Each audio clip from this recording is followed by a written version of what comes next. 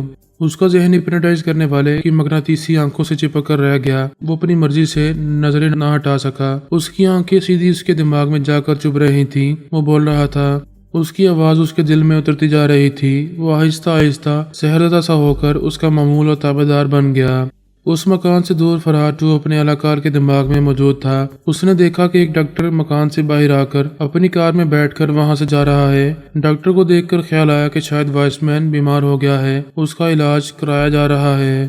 یہ سوچتے ہی اس نے وائس مین کے لب و لہجے کو اپنی گرفت میں لیا، پھر خیال خوانی کی پرواز کرتے ہوئے اس کے اندر پہنچا تو فوراً ہی جگہ مل گئی، کوئی رکاوٹ پیش نہیں آئی۔ اس کا اندازہ بالکل درست تھا۔ وہ یوگا جاننے والے افسران ترمیمی عمل کے ذریعے وائس مین کی اصلیت معلوم کرنا چاہتے تھے۔ یہ جاننا چاہتے تھے کہ وہ آزاد خیال خوانی کرنے والا ہے یا کسی کا غلام بن چکا ہے۔ حقیقت معلوم کرنے کا یہی ایک طریقہ تھا۔